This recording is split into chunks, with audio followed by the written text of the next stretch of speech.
Ooh, the last little book y'all got was not good, was it? Oh no, Not that good. was bad. Yeah, that Yeah. would That's be the one. my second bottle of that little books because I found one and bought it because we needed to review it for the channel. Then we got Ooh. one sent to us with a subscription. Yeah, and So, I still haven't forgiven TJ for that one because I think he had tasted it, and then he was like, "Yeah, you should buy it," For the and then so that way we can review it for the oh channel. yeah, for And what? it was so bad. $160? Nah, 120. Yeah, well, yeah.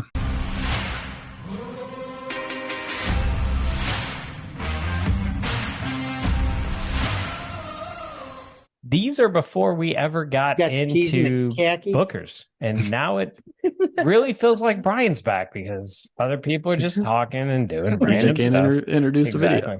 So we started the Booker's journey with Pigskin. Yep. So this is all before us. Like Pigskin was good and it got us into it. And now we've spent way too much money on Bookers, but we're very, very happy with it. So these might be like pre-Power Bourbon channel samples, pre-Chuck and sure. I really drinking bourbon. Which is going to be 2020-02, which is Boston batch, and 2019-04, which is Beaten Biscuits. And if I remember right, this is before my time, so I'm not 100% sure. Wasn't Beaten Biscuits one of those that like everyone said was one of the best of recent memories? Yeah. Yeah. Okay. Big fan. Yeah. And I'll say this: the Boston batch was like just after the COVID restrictions, and apparently everyone was sitting at home drinking barrel strength bourbon because it's one of the first I couldn't find a backup. Interesting. It was the first Bookers that I was able to purchase on the shelf of all of my Bookers. Boston was the first one, and I found it in a hole in the wall place in Bainbridge, Indiana. And she had 5 of them sitting on the shelf with literal dust on all of them. I bought 3. I was going to say, how many did you buy? I bought 3, gave one away, drank one, and now I have this one. So, yes, Ed, to your point, yes, that was consumed via COVID. So I think the Boston batch, the nose is better. Really? Really? Because I feel like there's not much nose. Yeah, I was just about to say the biscuit one actually has a nose for once. But it's off profile to me. I'm getting a lot of like red fruit, like a it's something. raspberry, It's like lighter, strawberry. Fruity. But the Boston, I'm really not getting much. Mr. Bell, I'm going with you. Boston's caramel oaky nose, and I like it. I think the Boston batch is like on profile for Bookers with like an elevated nose for Bookers. So I do think it's like a nice robust nuttiness and peanut. But I get that bright fruit, but to me it's an artificial strawberry smell, and that is like a Starburst. Strawberry pop. The pink Starbursts are the best, Ed. Get on board. Yep. No, they're not. Even my 3-year-old daughter knows that the pink Starburst are the best. It's universal She truth. picks it in a lineup. Yep. No. Oh, and then toasted strudels are better than Pop-Tarts. End of story. Did anyone ask him? That's just the way it is. I mean, I'm just going with strawberry notes. We have strawberry toasted strudels every morning. I'm like, should I steal this from my daughter or should I be good? So far, I've been good. This is fun for me because I haven't tasted either of these previously. Yeah. And that was a lot easier than I thought it would be. All right, I'm done. I'm good. Wow. Whoa. Yeah. He's already got a pick. I'm still deciding. Without I'm not a even doubt. close. One tastes like an Elijah Craig barrel proof. What? Oh, what'll do Are you it. getting Elijah Craig barrel proof? It is caramel, vanilla, sweet oak goodness. And one of them. Which one is he talking about? It's delicious. These are both. I have one that he'd better be talking about. But Chuck, as the guy who's assuming the skips Boston a batch here and there, not a big Booker's fan, have you been surprised with the depth and breadth across the first two videos. For sure. Yeah. I think there's definitely, some of these are, classic, even though they're all blends, they're on profile, I guess. But there's been these few that to me just provide you this depth. And that's what makes it fun. That's true, I think, of the Booker's lineup. That's true of the Elijah Craig Barrel Proof.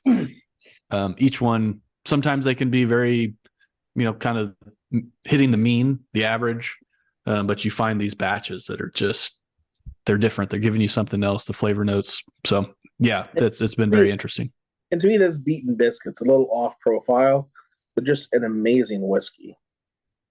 Yeah, I didn't want to give too much of my opinion before you guys had a chance to decide. But yeah, for me, Beaten Biscuit is like, I would drink this. Like if I only had one bottle and this were it, I'd be pretty dang happy.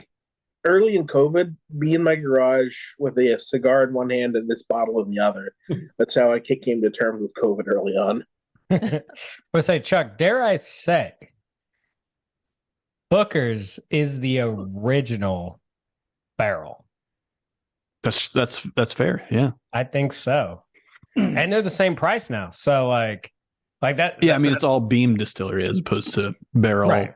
Craft Spirits is sourcing from multiple distilleries, but yeah, but it's the same. It's the same principle, which is like we're gonna have a small batch blend, a profile that you're going to be unfiltered, used to, uncut, barrel unfiltered, strength, and go with this. And the crazy thing is, they're about the same price now. And the winner is Beaten Biscuits. Beaten Biscuits. You're picking that? Yeah. Wait, I thought you were talking about the Boston. No, Beaten Biscuits. You really liked the Beaten Biscuit? It's all caramely, oak, Okay. vanilla. It reminds me of an Elijah Craig Barrel Proof. I was not expecting that. I think it's like lighter the fruit biscuit. than that to me. Yeah. It's very good. Hmm.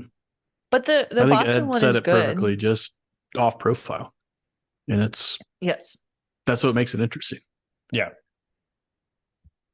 There's nothing wrong with profile. It's just generically good. If you blinded it with people, didn't tell them it was Booker's, and put it up against an ECBP, Jack Daniels Barrel Proof, etc., it would hold its own. Oh yeah.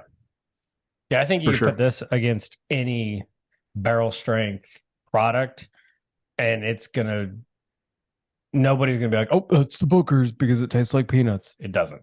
It's just really good.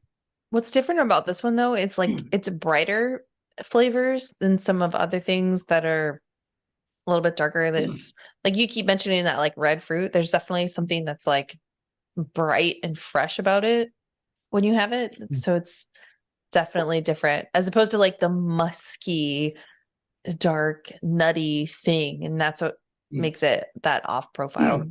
Yep. But it's good. Well, and this one actually has a nose on it. So it'll be interesting to see when it goes further in our bracket if that nose doesn't show up, against other things. Yeah. And if that changes our, opinion of stuff. so 4-1 basically. I was Ed, you're going. That makes sense. But something again, Beaten Biscuits is very good. It's unique. It's got a funky, like ethanol-y, sharp finish right now. And it might not have it now, I don't know, but it just isn't hitting me right. So that's why I went with, but my vote doesn't matter because it's moving on. So no worries. It's understandable. I thought he was going to pick the Boston one because I thought did that was too. a little bit more sweeter, a bit more mellow. So you caught me a little off guard.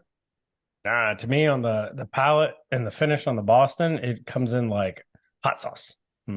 As much as I like this Beaten Biscuits and how it's different, it pains me to go against the Boston batch. I think it's just a very good representation of Booker's. Like if this is, Ed, I think maybe you said it on the last video, like I can't remember which batch, but it was like if you were going to introduce somebody to Booker's, like this would be the one. Honestly, this Boston batch might be the one. Like this is just very good Beam.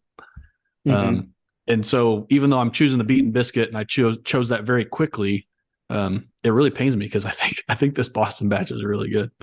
So with that, what we're saying, if you've made it this far in the video, first off, thank you. Please subscribe. It makes me feel better about my life. And Helps his bourbon budget. yeah, helps. There you go. Helps my bourbon budget. I get $1 of bourbon budget for every subscriber. I wish. But Ooh, that just would be that would be nice, but that's not going to happen. But He'd work for Just- those subscribers a little harder, I think. Yeah. maybe the warning is every bottle of Booker's, every bottle of bourbon tastes different. And once you go down the rabbit hole, you're like, gosh, it's good. This I other wonder bottle what this must one be tastes good like. too. And so I try that and I try that. And next thing you know, you're like the 4, 5 of us, and you have 300 bottles in your basement and not a new car. So just thank you for watching. Please hit that subscribe button, and we'll see where this Booker's bracket goes next. Yeah. Cheers. They need Our bourbon.